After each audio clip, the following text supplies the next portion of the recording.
The conference room smelled of stale coffee and ambition, the air thick with the hum of fluorescent lights and the faint rustle of papers. I sat at the polished mahogany table, my tie too tight, my palms damp against the armrests. My wife, Claire, sat across from me, her posture regal, her smile sharp as a blade. She was the boss, my boss, her navy blazer crisp, her auburn hair pulled into a bun so tight it seemed to tug at her thoughts. The promotion meeting had been my stage, my moment to shine after years of grinding under her shadow. I'd nailed the presentation, my voice steady, my numbers airtight. "I'm excited for my raise," I'd said grinning, expecting her nod of approval. But Claire chuckled, a low, throaty sound that sliced through the room's hum. "What raise?" she said, her eyes glinting with something I couldn't name.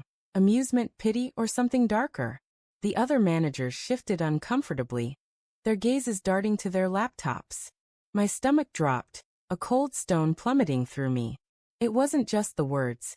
It was the way she said them, like she was savoring a private joke. I forced a laugh, playing it off, but my mind was already racing. Was this a test? A power play? Claire and I had built this company together. Her as the visionary CEO, me as the loyal number cruncher, the one who made her dreams profitable. At home, we were partners, equals, or so I thought. But that chuckle lingered, a splinter in my thoughts as I drove home that evening. The city's neon lights blurring through the windshield. The radio droned, but all I could hear was her voice. "What raise?" I gripped the steering wheel until my knuckles whitened, replaying every moment of our marriage, searching for cracks I'd missed. At home, Claire was already in the kitchen, her heels clicking on the hardwood as she poured wine. The house smelled of rosemary and garlic, her attempt at normalcy. "Tough day?" she asked, her tone light, but her eyes didn't meet mine. I wanted to confront her, to demand answers, but the words stuck in my throat. Instead I muttered, "Yeah, something like that." We ate in near silence, the clink of forks deafening. My mind churned. Had I misread the budget? No, I triple-checked the figures. The raise was in the plan, my plan. So why had she humiliated me? Why that laugh, that dismissive edge? I watched her sip her wine, her lips stained red, and wondered if I knew her at all. That night, I couldn't sleep. The bedroom was too quiet, the sheets too cold. Claire's breathing was steady, but I stared at the ceiling, my thoughts spiraling. I remembered the late nights she'd spent at the office, her phone buzzing at odd hours, her sudden trips to client dinners I wasn't invited to. Small things easily explained, until now. I slipped out of bed, my bare feet silent on the carpet, and crept to her study. Her laptop sat on the desk, its silver lid gleaming under the moonlight. My heart pounded as I opened it, her password. Our anniversary, burning my fingertips as I typed. The screen glowed, revealing a locked folder labeled private. My throat tightened. I shouldn't be here, I told myself. This was paranoia, not proof. But my fingers moved anyway, clicking, searching, until I found an email thread buried in her archives. The sender's name was Ethan, her VP of marketing. The subject line was blank, but the words inside were a gut punch. "Missed you last night. Same place tomorrow." My vision blurred, the screen swimming. Another email dated weeks ago. "You're right, he doesn't suspect a thing." My breath caught, sharp and ragged. Me. I scrolled. Each message a fresh wound. Flirtations, plans, promises of secrecy. My wife, my boss, was betraying me, not just in our marriage but in the company we'd built. Ethan, with his slick suits and easy charm, had been in my home, at my table, laughing with us. I wanted to scream, to shatter the laptop, but I sat frozen, the truth sinking into me like poison. The next morning, Claire was all smiles, her voice bright as she kissed my cheek and left for the office.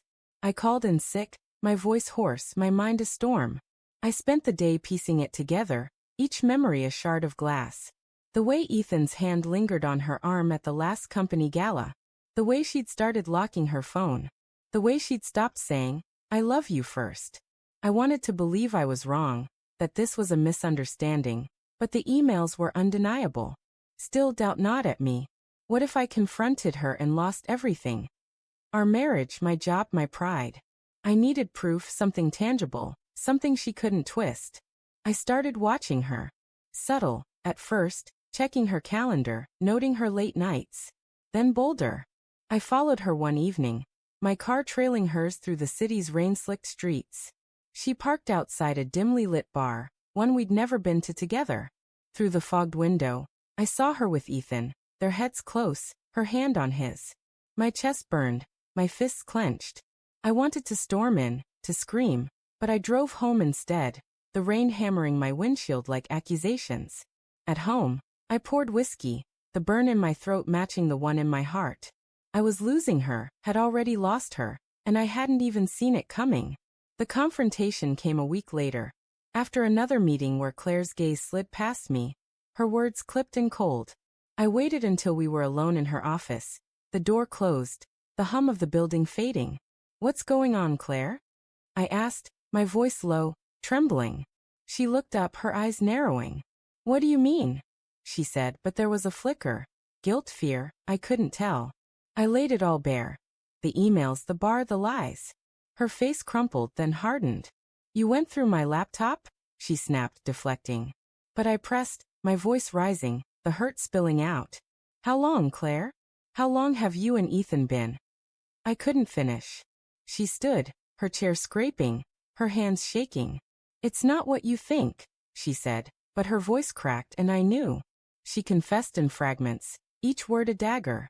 "It started months ago," she said, a moment of weakness. "Ethan was there when I wasn't, when I was buried in spreadsheets, too busy to notice her loneliness." She swore it meant nothing, that she loved me, but the words felt hollow. I wanted to believe her, to cling to the life we'd built, but trust was ash in my mouth. "And the raise?" I asked, my voice barely a whisper. She froze, her eyes wide. I didn't want you to leave," she admitted. "If you got the raise, you'd have options. You might go somewhere else." The truth hit like a slap. She'd sabotaged me to keep me close, to control me, while she strayed. I walked out, her pleas echoing behind me. The office blurred, the city blurred, everything blurred. At home, I packed a bag, my hands shaking as I folded shirts I didn't care about. The doorbell rang and I froze. It was Ethan, his face pale, his eyes wide. "I didn't mean for this to happen," he stammered, but before he could finish I swung. My fist connected with his jaw, pain exploding in my knuckles, satisfaction fleeting. He stumbled back, blood on his lip, but his next word stopped me cold. "She's pregnant, man. It's mine." The world tilted, the ground gone. Claire pregnant. Not with me. The betrayal wasn't just an affair. It was a future stolen, a life rewritten. I stood there, rain starting to fall, my heart a ruin, wondering how I'd ever rebuild.